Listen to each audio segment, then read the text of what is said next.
Joe was in here saying that, you know, you could put Savage in the nickel, the slot, whatever. You could do this, you could do that.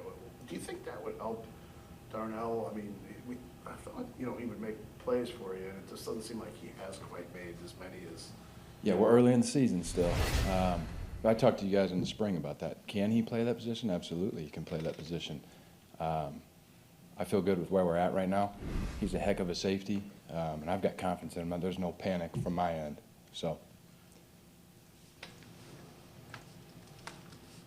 I know you're just part of it, but you know, on the crossing routes, what happens? What needs to happen, just from your guys' perspective, to kind of clamp down on that? I think there's multiple things. I'm sorry to cut you off. No, it's okay. I didn't realize there's pass rush in the corners, but just from the safety's perspective, what needs to tighten up there? Yeah, sure. So there's multiple things you can do to combat those routes. Obviously, there's weaknesses to every coverage. You know, we can execute it better. We can put our guys maybe in different calls. The one thing is our DBs, we're going to execute the call that's made, and there's ways to defend those routes. We got to do a better job there. You know, you can get in different coverages as well. So I don't know if that answers your question. Does it? You need more? Yeah, I guess. Okay. I suppose, yeah, I guess that's all you can do is just execute what's called, right? I mean, Absolutely, yeah. And just, you know, without getting too far into the X's and O's, like I said, there's a weakness to every coverage. And, you know, that route is not the crossing routes, the over routes versus single high. Yeah, sometimes there's tough duty, but there's things that we can adjust. There's ways that we can handle that. And of course, obviously, if you're in different coverages, it doesn't stress you as much. Maybe a different route stresses you. So I know that's kind of the focus right now, but kind of the same answer. There's no panic on my end. So.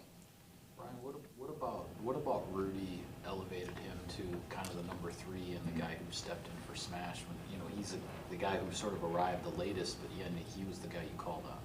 Yeah, Rudy's done a really good job. I thought when he stepped in a couple weeks ago, he did a phenomenal job, especially with arriving late. He's a guy who, you know, we're just getting to know when he first got in the game, you know, and you saw him under the lights do really well. He's got some tools. He's got great speed. You know, we saw a clip at practice today. It was incredible from the post. So he shows a lot of promise. He's building his knowledge right now in terms of the defense and the verbiage that I've talked about, building up, you know, from the guys that arrived late. But he's done a really good job for us. Ryan, what has that been like, you know, with him and really Dallin too, you know, guys that came in later in the process, getting them caught up, and how did you say they sort of take into the playbook and what you guys have been asking? They've done a good job, and I know I kind of sound like a broken record, but really smart room. Six is he's really intelligent, really good processor, and Rudy's done the same as well. Constantly taking notes. Constantly getting text messages from them about things they see on film, and you know, it's funny. I'll tell you, Rudy, when he first got here, you know, we meet in the defensive staff room, so it's a larger room like this. And Rudy, since the day he's gotten there, he sits right next to me. I mean, there's multiple seats open, and he's planted himself right here. And so throughout the meeting, you know, he's asking questions, he's taking notes, he's asking me to draw things. So love the approach from both those guys. Yeah. Hey Ryan, when you work your way up the ladder, try to keep that. Did I answer your question? Do you need more? Don't let Waller stop you from that, because We need more of that on the side here, so that's enough. Yeah, I just want to make sure I give you what you need. I appreciate that. Yeah. So Rich told a story a couple weeks ago in here that before the opener, one of the officials came over to him and said, "What the hell's the deal with 6?"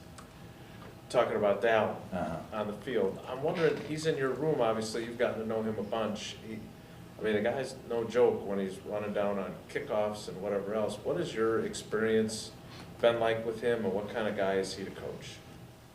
Like I said, he's incredibly intelligent.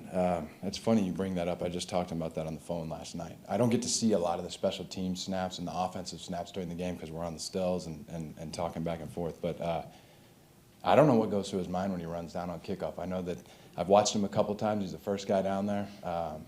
And so he does an incredible job for Coach on special teams. So we're really glad to have him. Is he one of those guys that, you know, obviously Rudy has a lot of special teams experience too, but if you feel good about if it came to it that he could go in there and take kind of that special teams mentality and still be effective for you guys at For sure. safety. Yep, absolutely.